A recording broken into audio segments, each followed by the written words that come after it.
every child, no matter what the circumstance, seeks a place of significance in the world that will be acknowledged and cherished by the adults within the environment.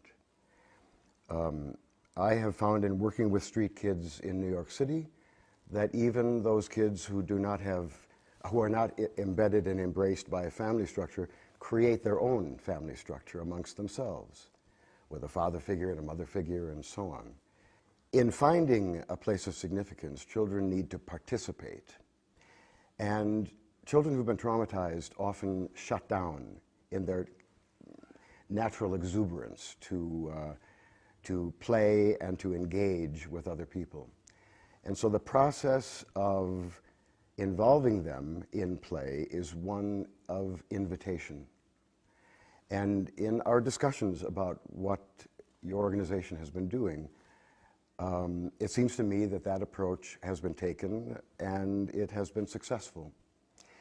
One must spend time, and patient time, with children who have been traumatized, because understandably they will hold a shield against any further hurt or damage to themselves.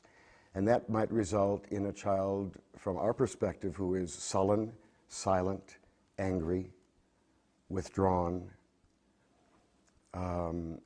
and they will further retreat into that corner unless we earn the right to engage them in a process of communication.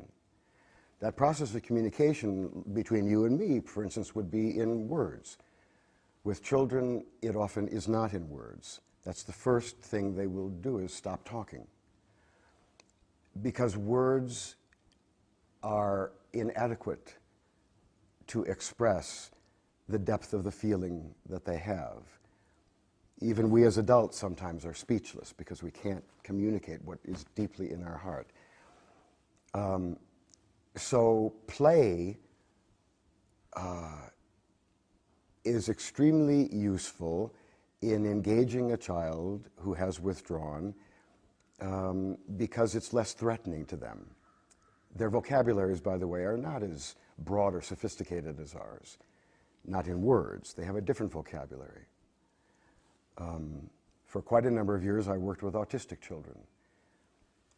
From our perspective, we would see an autistic child who is sitting in a corner, maybe just taking their shoelace and flipping it back and forth, and that's all they seem to be doing. They're not looking at us, they're not engaging with us in communication, and yet what I have found in working with autistic kids is that they're very much aware. In fact, they're acutely aware of what is going on around them. Some hypothesize, in fact, that autistic children don't have the natural filters that we have of blocking out certain extraneous information and being able to focus. They're getting all this information in all of their senses simultaneously, and so they begin to shut down. I have found with autistic children that sitting with them somewhat beyond their perimeter of personal space and just talking with them in a calm voice usually results in time, a glance, and then the beginning of a nonverbal communication. The perimeter of personal space is very important. There was a child I was working with once whose personal space was a radius of maybe 20 feet. And I'll illustrate that by saying that if I went any closer than 20 feet to him, he would physically pull himself in. So what I did was just sit down right at that point where he began to tense up. And over a period of time, days, he permitted me to move closer to him. And when I say he permitted me, he just was more and more comfortable as I got closer.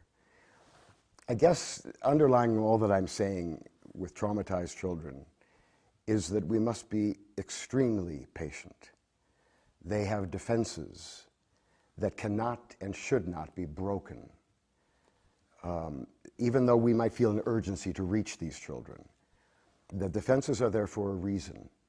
Even though the danger might no longer be present, the danger is now internalized and is within. The expectation that they are still in jeopardy remains. The breach of trust that was experienced in the trauma continues to inform their view of the world as an unsafe place, and no amount of talking on our part is going to convince them otherwise. Play provides a less fraught engagement in communication. It's like that door ajar where light begins to come in, and delight is born.